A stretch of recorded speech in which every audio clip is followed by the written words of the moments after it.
Pernah nggak sih Anda ngerasa jauh dari Tuhan, padahal rasanya udah melakukan semua hal dengan benar? Ini tuh sebuah pergulatan sunyi yang diam-diam dialami banyak orang. Nah, kali ini kita akan coba telusuri sama-sama. Pertanyaan ini mungkin dalam banget ya, dan rasanya kena banget buat sebagian dari kita. Inilah inti dari apa yang akan kita gali. Sebuah perasaan kosong yang anehnya nyata, meskipun kalau dilihat dari luar, kita kelihatannya udah berada di jalan yang benar. Oke, kita mulai dari bagian pertama ya. Kita coba pahami dulu, apa sih sebenarnya perasaan kekeringan spiritual ini, dan gimana dia bisa muncul di kehidupan kita? Jadi perasaan ini tuh nggak datang tiba-tiba, nggak kayak saklar lampu gitu. Dia merayap masuk pelan-pelan. Mungkin ibadah rutin masih jalan. Tapi kok hati rasanya nggak ikut serta? Kita ada di sana secara fisik, tapi jiwa kita kayak ketinggalan di belakang. Rasanya hampa dan lelah. Tapi gimana kalau kita coba lihat pengalaman ini dari sudut pandang yang sama sekali berbeda? Gimana kalau ini semua sebetulnya bukan sebuah akhir, melainkan sebuah awal yang baru? Nah, ini dia gagasan utamanya. Rasa kosong ini bukanlah hukuman atau tanda kita gagal. Coba deh anggap ini sebagai sebuah panggilan yang lembut. Sebuah cara Tuhan untuk mengingatkan kita betapa berharganya cahaya, justru lewat ketiadaannya.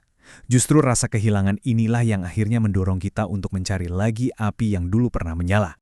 Coba kita renungkan bareng-bareng. Mungkin periode kering ini justru adalah jeda yang kita butuhkan. Sebuah kesempatan buat kita untuk benar-benar menghargai betapa berharganya cahaya iman itu saat nanti ia kembali menyinari kita.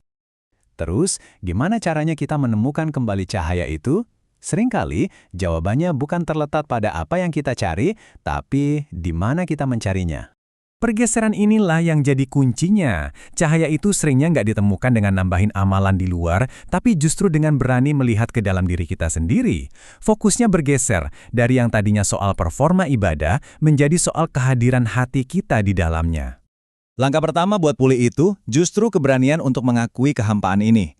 Karena di dalam ruang kosong itulah cahaya baru punya tempat untuk masuk, mengisi dan akhirnya bersinar lagi, bahkan mungkin lebih terang dari sebelumnya. Oke, terus seperti apa sih rasanya ketika cahaya itu mulai kembali? Yuk kita coba kenali tanda-tandanya yang biasanya sangat lembut. Kembalinya cahaya ini seringkali terasa pelan dan lembut banget. Bisa jadi dalam bentuk ketenangan yang tiba-tiba datang tanpa kita tahu sebabnya.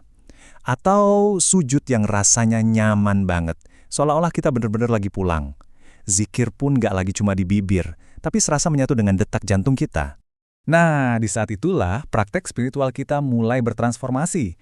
Ibadah yang tadinya terasa sebagai beban kewajiban, sekarang jadi kebutuhan, kayak napas. Zikir yang tadinya cuma ucapan, sekarang menjadi getaran yang terasa di dalam dada. Dan bacaan Al-Quran bukan lagi sekedar membaca, tapi terasa seperti sebuah percakapan dari hati ke hati.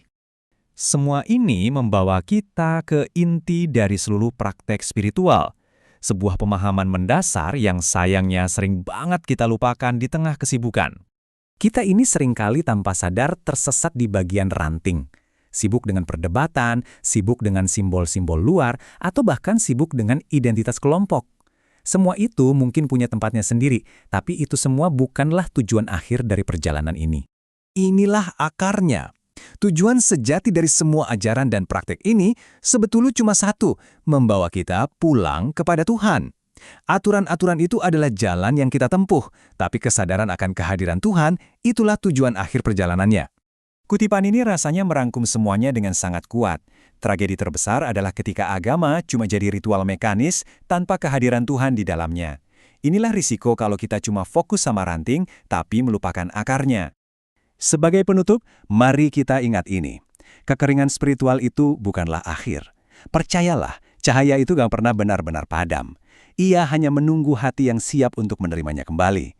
Dan pintu itu selalu terbuka menunggu kita untuk mengetuknya sekali lagi.